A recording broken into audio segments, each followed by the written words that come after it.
Good morning. So, it's Thursday morning. So, mag-isa lang ako. As usual, parang inaantok pa daw si Cheska. So, sabi niya, mamaya hapon lang daw siya. So, medyo malamig ngayon. 9 o'clock na pero walang araw. So, talagang malamig. Hindi ko na-check yung temperature. Pero nag-jacket na rin ako. Para just in case hindi na ako bumalik. So, yun na. Daily routine. Luto muna ng breakfast bago lumakad. Kasi Wednesday to Friday work from home si Bunso. So, Monday and Tuesday lang siya nasa office. Ang ganda nga nung ano niya eh. Ang ganda nung kanyang work schedule. Talaga namang, di ba? Ba't ka pa magdadrive everyday kung meron pa naman palang option na sa ano lang, 3 araw sa bahay lang. Ang galing, no? Ano sila. Actually, ewan ko kung lahat ng ano ganun. Pero siya kasi nasa ano siya, accounting department siya. So, Monday, Tuesday office, Wednesday to Friday. Sarap, no? Sana makakuha ko ng ganung ano, setting ng ano, trabaho.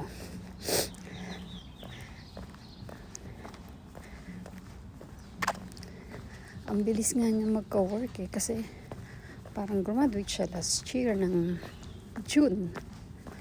So, actually June, gusto niya nang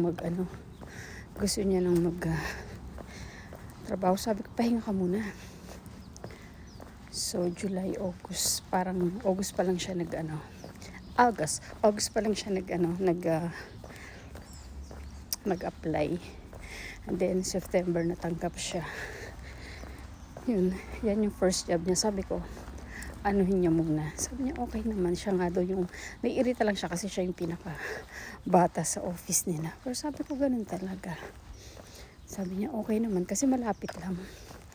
Hindi na siya magdadrive ng malayo. Actually, maraming tumatanggap sa kanya. Malalayo. Bandang Ontario, LA. Sabi ko, naku, magkano lang naman yung rate difference. Sabi ko, dito ka na lang sa malapit.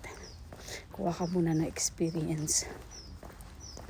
Kasi pag doon pa siya, ilang hours ang ang driving niya. Ay, ayan, may may init na. Ayun, may sikat na unti. Nararamdaman ko na. So, slow lang tayo ngayon.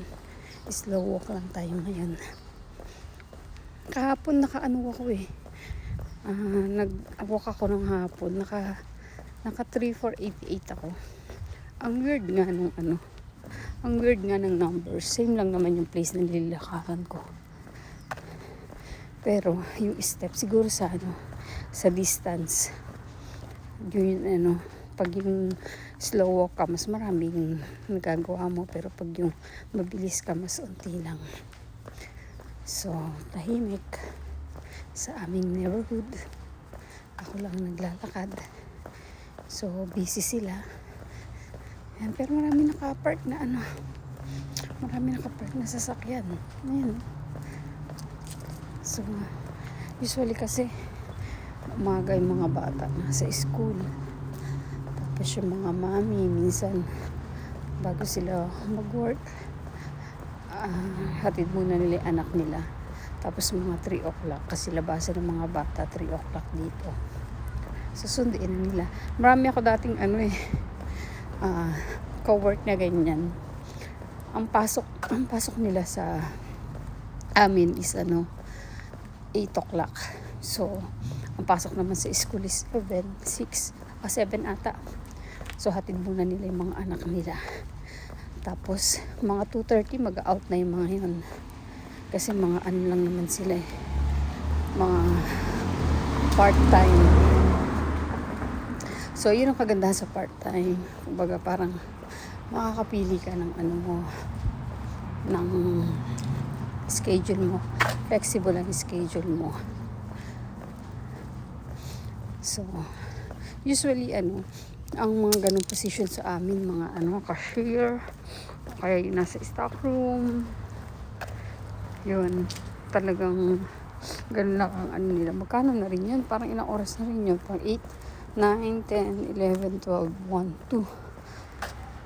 Parang 6 and a half kasi 2:30 sila nag-out eh. So 6 and a half, not bad. 'Di ba?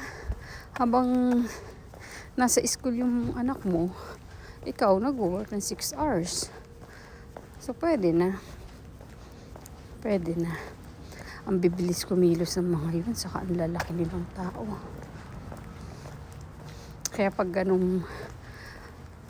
ganung medyo malalaki yung mga build ng katawan nila, ilalagay ko sila sa stock room. Kasi minsan may mga 25 pounds, almost 10 kilos na binubuhat sila. Pinaprocess nila. So doon ko sila nilalagay. Tapos yung mga bata-batang stock, lalagay ko sila sa floor. Lalagay ko sila sa register. O kaya lalagay ko sila dun sa floor, nag-aayos-ayos ng mga merchandise. Kasi ang mga bata, pag yan nahirapan sa trabaho, kinabukasan yan, aalis na sila. Hindi sila magdadalawang isip na magtagal, hindi kagaya sa atin. Ganun na ata yung mga ngayon, yung mga generation. Dati naalala ko si Gadel. Kasi nga hindi namin siya pinayagan na habang nag-aaral siya, hindi namin siya pinayagan na magtrabaho. Pero kasi yung mga classmate niya, yung mga kaedadan niya, mga ganong edad nag-work na, ang sabi namin sa kanya, mag-concentrate ka sa sa pag-aaral mo. Sabi niya, kaya naman niya. Sabi hindi. Kasi pagtapos mo naman, sawa ka sa trabaho. Mabuti naman sinunod niya. O tignan mo, naging pa siya. Naging cum laude. Maano naman talaga yung batang yan eh. Matalino. Matalino naman sila. Kaya lang talaga siya. Talagang may oras siya eh.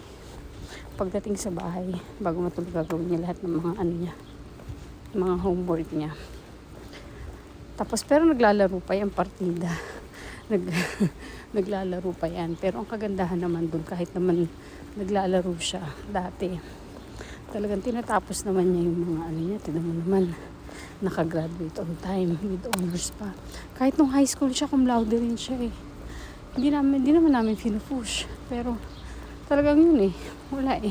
Pero naman talaga yung mga Pilipino immigrant na mga bata dito talagang nagsusumikap. Talaga naman makikita mo kung sino yung may mga honor, mga immigrant.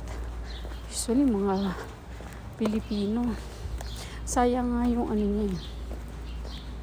Dapat na lang eh, parang 0.5 or something ganun. Magna cum laude na siya. Sinabi niya yung sa amin, Mami. Sabi niya, cum laude ako. Sabi ko, tuwang-tuwa na kami. Pero, sabi niya sa akin, huwag ka magugulat ha. Kasi sa graduation, ina-announce kung ano yung mga GPA, halimbawa ng magna, ng cum laude. So, parang sabi ko, Gadel, parang points, na lang ng kulang mo, magna cum laude ka na. Sabi niya, oo nga eh. Ay, naalala ko, nung pala yung time na umuwi kami ng Pinas, parang meron ata siyang SEM na medyo bumaba yung GPA niya. So sabi niya, parang naka-apekto daw yun. Sabi ko, no worries, basta sabi ko, hindi naman yun. Pero ayun, tapos ngayon, hindi ko alam kung anong plan niya. No, magma-master siya. Tapos, pero working siya ngayon. Yun nga, ganda ng schedule niya. Ayun na. Tignan mo guys, so ayun na yung araw. Kita nyo, ayun ang sikat ng araw. So, siguro sa kakakwento ko, nakagawa na naman ako ng isang round. So, see you guys. So, start ko na yung second round. Okay? Bye!